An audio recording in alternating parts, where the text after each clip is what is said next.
जीवन में सफलता पाने का एक राज है, जो कुछ करना है वक्त उसका आज है। आत्मविश्वास नहीं देखता कितने तूफान है, तेज बारिश और तूफानों में उड़ता बाज है।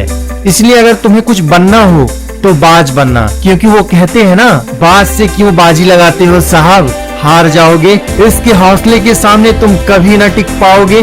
तो दोस्तों, आज हम इस वीडियो में आपको बाज की 5 ऐसे गुण के बारे में बताऊंगा जिससे आपको सीखना चाहिए। नंबर 1, बाज की तरह आत्मनिर्भर बनो। बाज कभी भी दूसरों पर निर्भर नहीं रहता। जी हाँ दोस्तों, ये एक सच्चाई है, क्योंकि अगर बाज को कुछ खाने के लिए दोगे तो वो नहीं खाएगा। बाज खुद पर निर्भर रहता है और जीवित रहने के लिए, अपने पेट को भरने के लिए खुद शिकार करता है। वह दूसरे का शिकार किया हुआ भोजन कभी भी स्वीकार नहीं करता। वो अपने लिए भोजन खुद जुटाता है। दोस्तों, बाज का इस एटीट्यूड से हमें यह सीखने को मिलता है कि हमें आत्मनिर्भर बनना चाहिए। हमें किसी भी काम के लिए ना तो दूसरे पर निर्भर रहना चाहिए और ना ही आगे बढ़ने के लिए किसी का सहारा लेना चाहिए। नंबर 2, बाज की तरह सोच रखो। दोस्तों, आप बाज को कभी भी छोटे मोटे पक्षियों के साथ उड़ते हुए नहीं देख सकते। वो हमेशा आसमान की गहराइयों में अकेला उड़ता है, या फिर वो अपने बराबरी के पक्षियों के साथ ही आसमान में उड़ता है।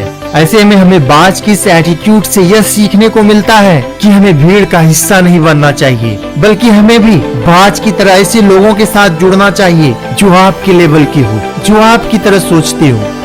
नंबर 3, अपने लक्ष्य पर बाज की तरह नजर रखो। बाज की नजर लेजर लाइट जैसी तेज होती है। ये अपने शिकार को पाने के लिए बड़ी तीव्रता से उन पर अपना ध्यान केंद्रित रखता है और उसे पाने के लिए निकल पड़ता है।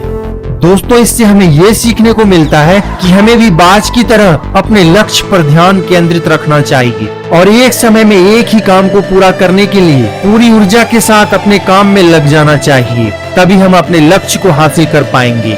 नंबर 4, बाज की तरह रिस्क लेना सीखो।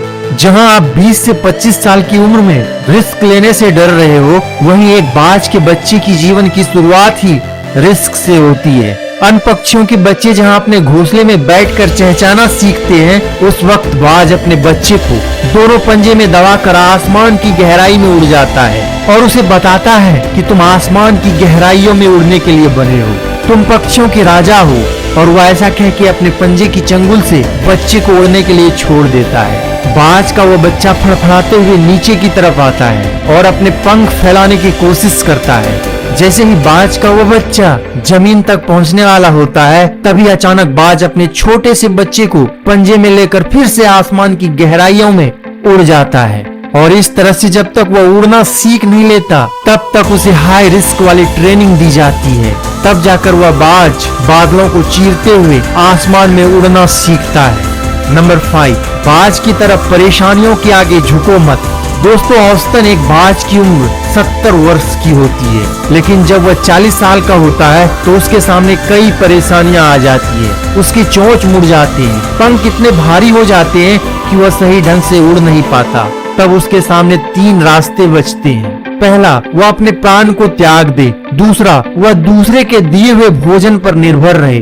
तीसरा, या फिर पुनः जन्म की एक खतरनाक प्रक्रिया से गुजरे जो उसके जीवन को 30 वर्ष और बढ़ाएगी।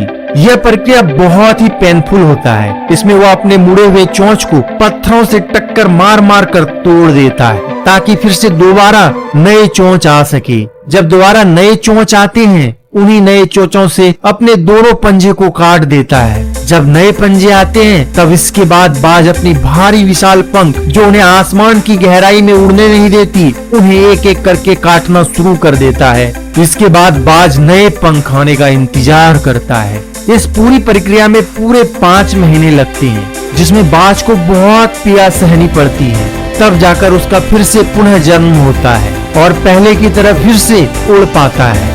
दोस्तों, बाज के इस जीवन से हमें यह सीखने को मिलता है कि बिना किसी दर्द के, बिना किसी बलिदान के, ना ही हम अपने जीवन में परिवर्तन ला सकते हैं और ना ही सफलता प्राप्त कर सकते हैं।